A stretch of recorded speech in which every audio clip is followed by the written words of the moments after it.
So for people who may not know you, can you please just sort of give a brief introduction about who you are and what you do? Yeah, of course. My name's James O'Leary, otherwise known as Stress in the gaming world, and I'm an esports commentator. So I've done many things in esports over the last 10 years, but commentary for League of Legends is, I think, what people might recognize me for the most. I worked for Riot Games directly for about 3 years, between 2015 and 2017, but I've been freelance and I'm doing some other stuff in the gaming world, in the world of PR, based now in the UK for a few years. So I moved back last year, trying to get involved a little bit more in the UK esports scene after going over to Berlin. I lived there for 6 years to do League of Legends work. And yeah, back in the UK. So working on a bunch of projects here. Awesome. So we'll take it back a little bit. How did you get started in esports? Like, where did you find out about it? It was kind of by accident, really. I was really looking forward to the game StarCraft 2 when it came out. I'm a big strategy game fan, and for me, that was kind of like I played StarCraft when I was growing up. So the second one, I was like, yes, this is perfect. I want to play it. And for me, at that point, it was just a game. It wasn't anything. I wasn't thinking about a career. But then after playing it, I was like, oh, okay, there's these players that play against each other at tournaments. That's really cool. I'll watch some of that and see if I can take tips from my own game. And I think once you get to that point and you're like, cool, I'll just watch that, it's really hard not to get bitten by the bug of esports. So yes. StarCraft turned to League of Legends after doing some work with I was the society president for my university's first attempt at a video games society down in Swansea University. They're doing a much better job now than we did back in 2011, I think it was, where nobody took us seriously at all. They're like, video games, who cares about that? And now look at how many people care about it, which I'm really happy to see. I'm not salty at all, but yeah, that turned to League of Legends. League of Legends turned to kind of doing some interviews, actually very similar to we're doing now with people that were involved in the esports scene. And then it just came about that I was at Insomnia in the UK, and I think it was 2012, maybe 2011, and they didn't have a commentator for their League of Legends finals. And Odie, who at the time, Michael Odell, was the managing director of Team Dignitas back in the day, he was there and he was just like, I know the guys at Multiplayer, would you like to do the commentary? They're looking for somebody, you know the game, get up on stage and do it. And I'm like, okay, I'll go and commentate to 400 people. It was my first commentary ever. It was awful. Like, it was terrible commentary. Like, I would be ashamed whenever I watch it now. I watch it every couple of years just to let it sink in. Yeah. But yeah, that's pretty much how I got involved in commentary. And from there, never looked back. Went and did all of the events that I never dreamed about doing, like IEM events, DreamHack. At that time, it was the EU LCS for Riot's League of Legends, and casted that for 3 years, did a World Championships, and yeah, it's a whirlwind. It's hard to process it quite so much, but a little bit calmer now, which is good. That's good. So was esports always like, or commentary really, something I know you said you stumbled across esports sort of as it brushed over, but like, was gaming always, other than StarCraft, was it something you were wanting to make a career out of, or was something else? Not a career in the sense of I wasn't pursuing a game development job or anything like that. I think it's actually been kind of accidental and grown in a way that I didn't expect to. I was in university to be an engineer. I was studying materials engineering, which looked to be the way that I was going with my career. It just so happened that it was very fortuitous that I've been able to do a lot of things within marketing, which is very different from engineering. Yes. so now I do a lot of marketing stuff for gaming and esports, just because, you know, once you spent 10 years doing something within a field, I think even though you don't have a degree in it, it's you know the scene, and you know the people that you're marketing to a whole lot better than, you know, somebody fresh out of a marketing degree is going to have a great basis of educational knowledge and perhaps the what's, the whens, and the hows, but I've got the why on like, why do things work specifically for our audience. So I like to work with people that have that background as well, where we compare it all together and be like, and this is how we put together a campaign that actually resonates with people. Yeah, and it's really good that you've got almost this like jack of all trades thing behind you, so you can do the commentary, the hosting, the marketing, and you touched on doing stuff in PR. Like, how did you manage to sort of touch into loads of different areas? Sure. So I'm very fortunate that the way I treat casting is, it's almost like I'm constantly PRing myself as it is. Like, everything you put out, everything you do on broadcast is essentially, what's the right word for this? It's essentially portrayed in a way that you want to represent yourself as a brand. So for me, making sure that those transferable skills are well reflected in a resume or anything like that, or in the way that you can communicate about projects. I was very fortunate that as a part of Riot, we did multiple projects behind the scenes, which actually were mini products in their own way, whether it was, you know, certain broadcasts that were styled differently. And when you look at a product from initial ideation to launch, that cycle is the same, regardless of whether it's a physical product or whether it's a broadcast that you're putting out. It's all about identifying those transitional skills that you can be like, hey, this is what I can do. This is what I've been doing. Let me prove to you that I can do it in this slightly different thing. So for me, PR is very similar. I'm lucky that I've always enjoyed writing as well. So anything like press releases for me tends to come fairly naturally. So a little bit fortunate that the jack of all trades thing covers that one, which is a fundamental of PR.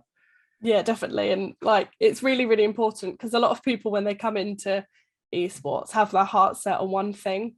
And like, when I had my heart set on being an esports journalist, so I'm pursuing that, but behind the scenes, like at the British Esports Student Champs finals, I was, instead of being the interview host, I was the one directing it.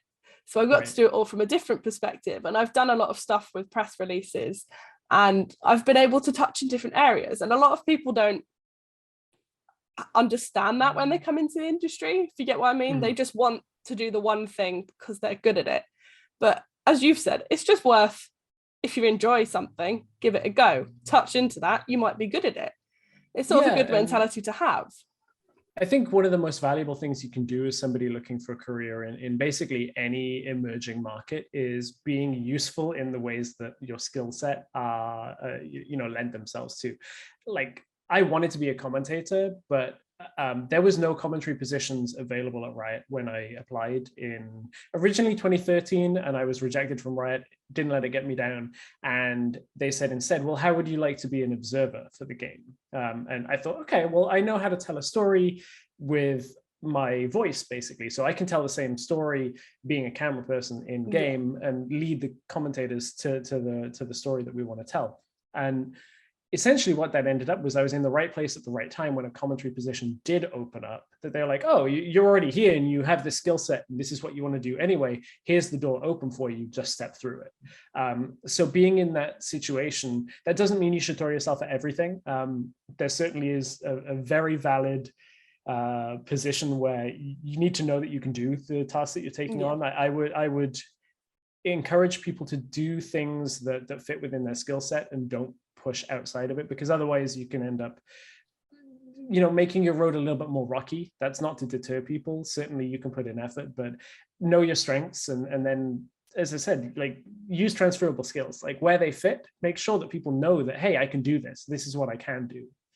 And that's what sort of makes people more employable in a way, like, because then you can say, oh, I've done this before. So, because like at the moment I've been doing some InDesign work, and I could, if I were to move on to a new job, I could be like, right, I've done InDesign, but I can also write. Like, that's really good advice, actually. Just play to your strengths, really. Yeah. And people it's not expressed enough to people. And I think people, especially in an industry like esports, can be so desperate to throw themselves at something that they don't really know what to do. So you kind of get frozen on like, I think I want to do this one thing, so I'm going to just like try and do that, but maybe I'll do other things. I think, having spoken to a lot of students recently from the esports degree at Staffordshire University, I think one of the takeaways that I really wish I'd have emphasized to them is like, there are some really, really important roles that people just aren't getting trained up on in an esports side of things as much as elsewhere. And one of them, I would say, is like the behind the camera production side of it, being a camera person or being a graphics operator. These aren't like the glamorous face on the world championships kind of role. But I tell you what, they're a lot more secure when it comes to getting work, because if you were a Steadicam operator or a graphics operator or a replay operator, which they use, at least Riot use EVS is what they call the machine that they use. If you know those things, you can get employed in any broadcast. Every single broadcast, doing TV, doing sport, traditional sport, esports, every single one of them needs those people. And I know a lot of people that work in esports that do work on the Olympics as like directors and camera people, that kind of thing. And these are esports roles that you can get in on the ground level. There's a little bit of a wall when it comes to if you need to own your equipment. That is something that perhaps, unfortunately, not everybody may be in a position to be able to afford that right up front. But certainly, like if you're doing a degree that focuses on those things, that's my first thing. I'd be like, get in on that level. If that excites you, such a good role to start with that you can easily make a career out of. Yeah, because like just taking on to that, I am at uni at the moment. I'm doing a TV production module. Mm-hmm. So I'm learning about how to use the camera, but also being on camera and using the stuff in the gallery. And it's just making the most out of everything, which I think is really important.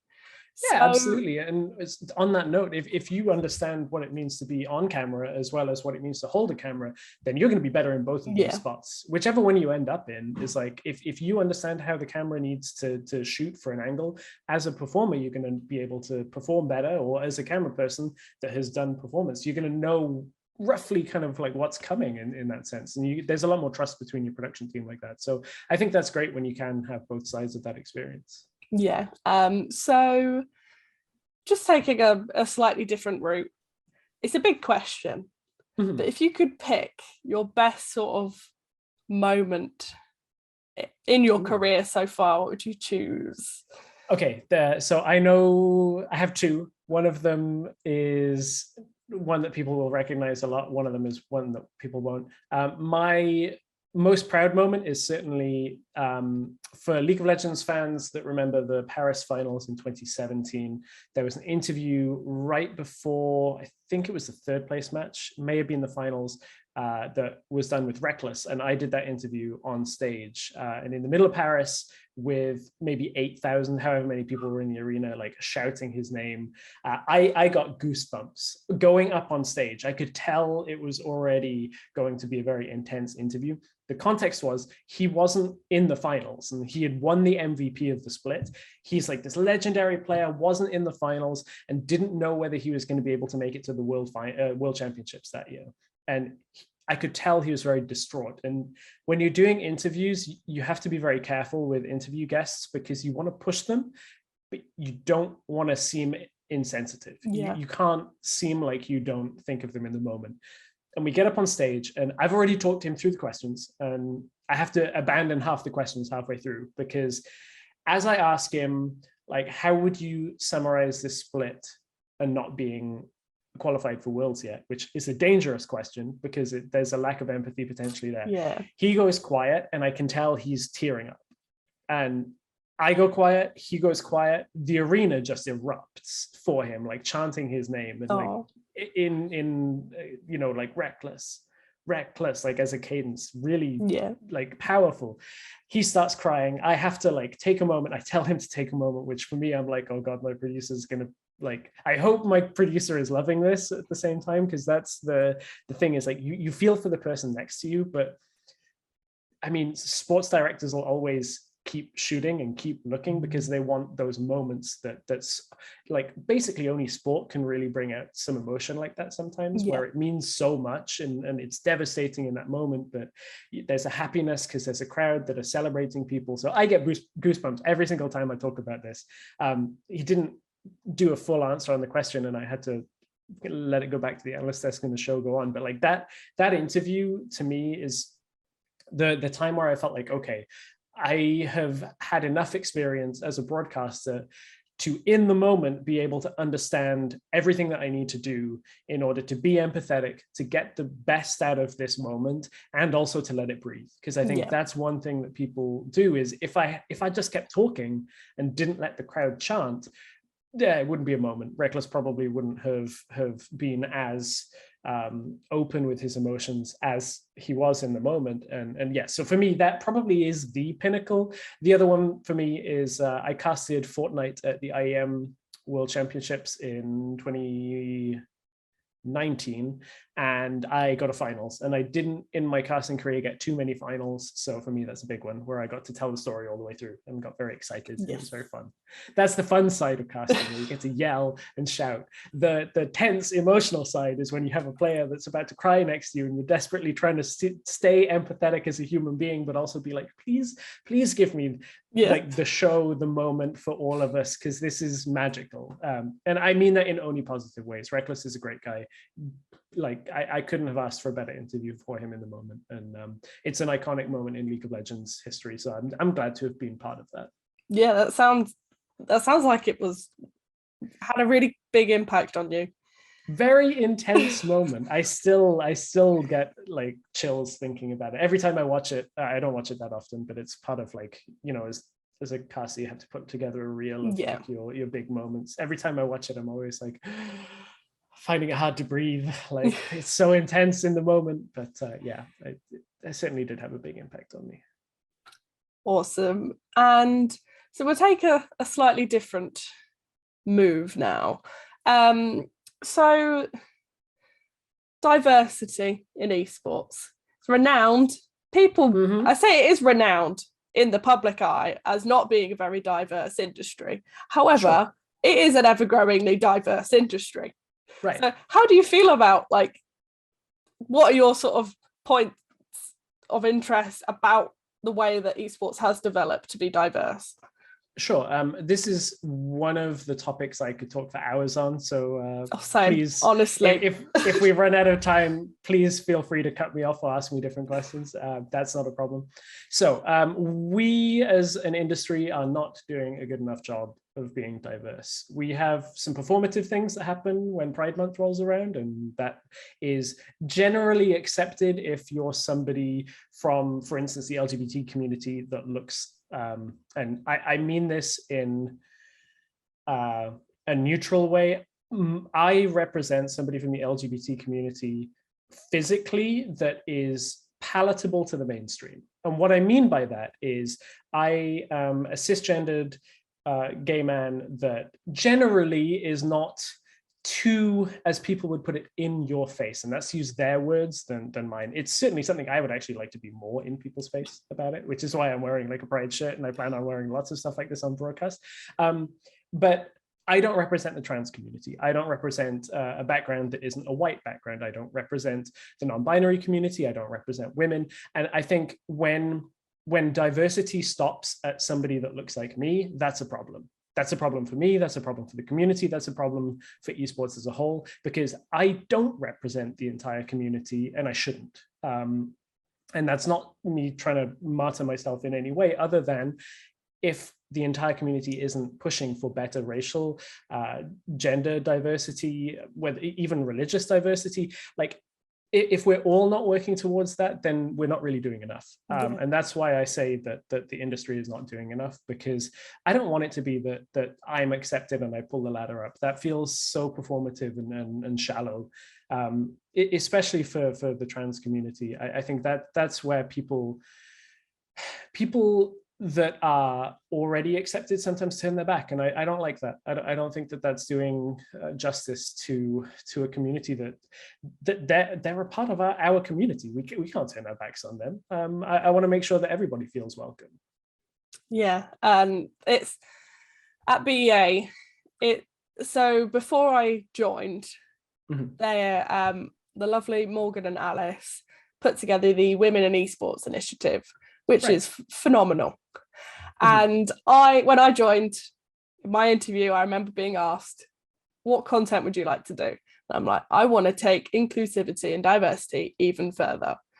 And as like, I am a disabled person. Like, I am a gamer, I use a wheelchair, and there's not much representation out there. The same with the LGBT community and people of color. It's about educating people that these people are actually here, they are very talented, and they might not be in the mainstream media, but it's the stuff I do is to highlight people who may not be seen.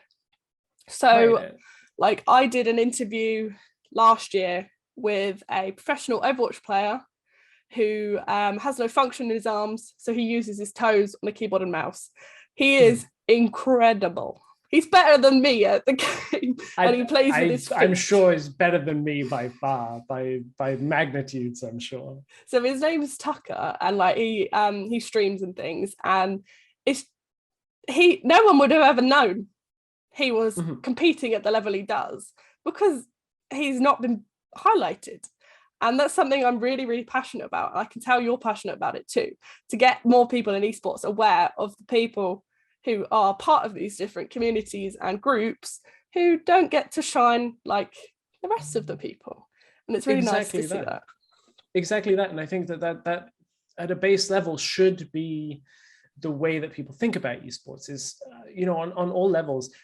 The fundamentals of esports is a screen name and an in-game performance. Yeah. Before everything else. For me, that's the most important thing. It's like, if you can compete, doesn't matter to me who you are. Like, all I want to know is that you can compete, and at esports, like, that's great. We can start there. And I certainly am happy to hear that there are lots of different organizations and people doing content for every sector of our community, because I think that, as you said, there's sometimes we'll have stories in the mainstream media about how great gaming can be, especially in a community that need adaptations on controllers and that kind of things. Yeah. And I think that those are such great stories, but I want the next step. I want to hear, like, how are people utilizing that and then beating everybody else. I love hearing about that, because everybody is different, and some people do have different accessibility needs for gaming and stuff like that, but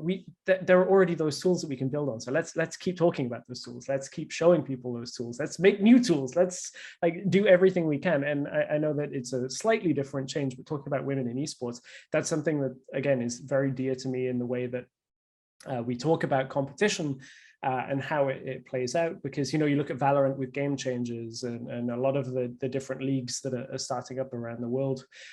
I think it's like, what's wrong with more competition? Because people competing are going to improve at competing, and then I hope we get to the day where eventually everybody is competing on the same playing field. But we're not there yet on an infrastructure side of things to allow people to know that they can compete if they aren't a cisgendered guy that's like between the ages of 18 and 24. Yeah. We haven't done the infrastructure bit to tell people that they should be playing games. They could be playing games and then competing. It just isn't there yet. And I hope we can do more and show that gaming really is for everybody. Esports is for everybody. Yeah, and like a lot of toxicity around these communities comes up, and something that sort of appears to be quite prominent is that, if you're disabled, you can't play a game. If you're part of the LGBT community, you're not as good as a cis man. Like, because you're a woman, you can't play a game. It's just sort of those things, that perceptions that need to change. And as you said, absolutely, we need to build that infrastructure up, because there are so many talented people out there who would love to compete but don't feel like they can. Right. And I have a lot of respect for those that are standing up and competing that don't fit within what people perceive to be the I want to pick my words carefully here, because I want to make sure that people don't think that I perceive this as the generic gamer in the term of like the esports pro that represents what you think of as a stereotype. I have a lot of respect for the people that represent the trans community, or represent other parts of the LGBT community, represent women, represent the disabled community, like standing up and competing on the stage, whether it's metaphorically or in person, however it is. I have so much respect for people that do that, and it's something that I wish that I had done more when I had a position of prominence for Riot. I do wish that I had taken more of a stand of being my true self, because it didn't really come out publicly properly until I had left, and it's always been a bit of a regret to me that I'm like, okay, I had a platform, should have used it. Now I'm going to use my platform every single opportunity that I have. Yeah, and that's really important. But it's obviously, you obviously felt that you had a personal reason as to why you didn't share that sort of really personal side of yourself. So it's great that you're able to now use your platform to help build that infrastructure that we need. I really like that phrase, by the way. I'm nicking Well, that. Feel free to use that phrase as much as you want. I will not claim royalties on it at all. But yeah, I mean, for me, it was a case of not knowing when I was a little bit younger, I didn't know whether I could handle the pressure of being out and in the public, because also when there aren't people as role models to follow as easily as if you don't represent the LGBT community, when you're one of the first people out, then that's a whole lot of spotlight to put on yourself. And for me, I that was a decision at the time that I made to keep it to myself, and I probably would make the same decision again. And I would always say to people, you should come out to speak about LGBT issues specifically. You should come out when it is safe to do so for you and that you feel confident to do so. Don't rush out if you're not ready for it, because the world can be quite harsh. So, inner peace and inner confidence and security is always my first thought on that when I'm talking to other people about it. So slightly was on the same sort of tangent. You don't have to answer this if you don't want to, but like, have you experienced since coming out like a lot of toxicity from people online? Because I know the gaming community can be like that. I mean, as much as normally, I think. Do you know what? That's the problem, that I said as much as normally. Harassment and abuse shouldn't be normal. I think a lot of us accept it as just like, well, I'm making a tweet, I'm probably going to get somebody in the replies or in the DMs being, abusive. It shouldn't be normal, but unfortunately, that's how people act on the internet in the current day. I would say I'm probably more fortunate than some other marginalized, whether it's, I would certainly say people from either the trans community or people like the entire umbrella of women in esports, I think get it harder than I do. I certainly cannot hold my hand up and say I get as much abuse as many of the other of my peers that are women in esports. Same with like I'm white. I think people from other backgrounds probably have it a lot tougher than me. That's not to say I don't get any abuse. I mean, I probably get more because I try and stand up when I see things, at least as much as you can be. I don't think you can fight every single fight, and it does sometimes come across as disingenuous. That's one of the things that I think sometimes the community think is like, oh, you called this person out, but you didn't call that person out, and you did this, but you didn't do that. Day to day is not unmanageable. It's like I do the same, like in game, because I play Overwatch competitively.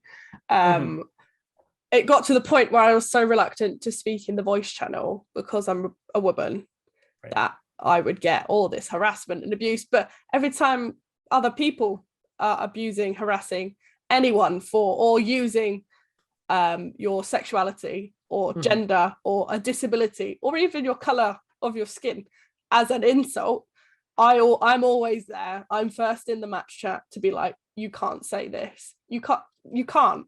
And then they always come back with this like snarky remarks, or like, oh, are you just part of the group? And I'm like, yeah, I'm a woman.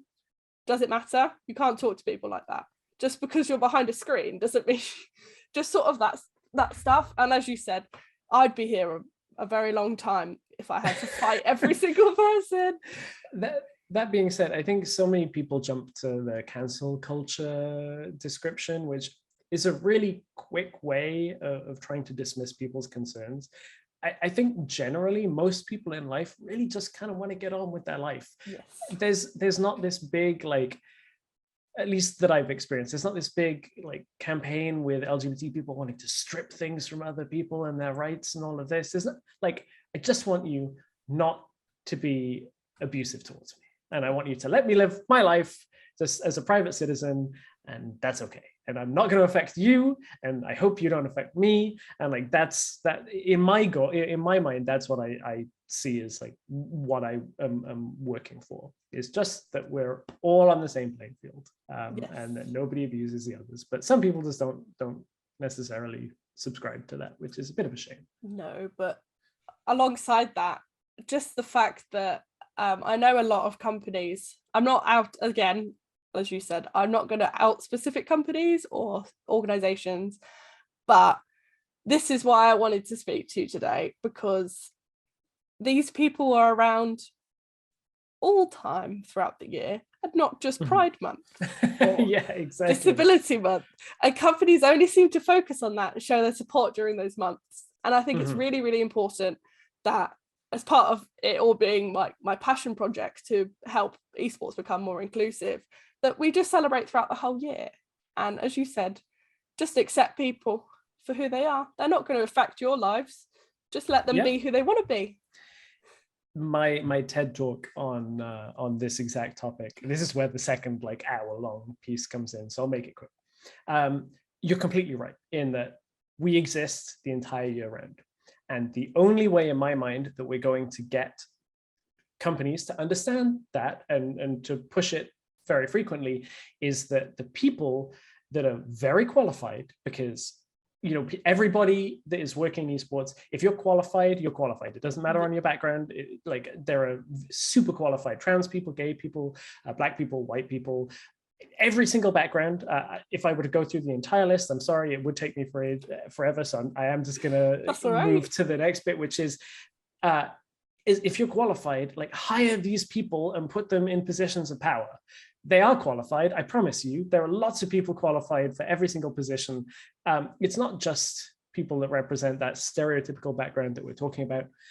And once they're in positions of leadership and power, you can craft a culture inside to actually identify these things all the time. Some of the best managers that I have ever had are, they're, as far as I'm aware, heterosexual people who just understand that gay people exist and diversity isn't hard as long as you let the people who are talented and have that experience the freedom to have their position and then have their voice as well. And once we've got people in power in leadership places like that, that's how it can be done with diversity. I mean, I know it's not that easy. I know that there certainly is a penchant to keep things very insular and keep things within an older school mentality, but the world does not look like one person. The world is a whole lot more diverse than a lot of people want to give it credit for. So we need companies to look like the whole world. And that's the only way that that's ever going to change, unfortunately. So I'll do my best trying to shout from the sidelines when I can.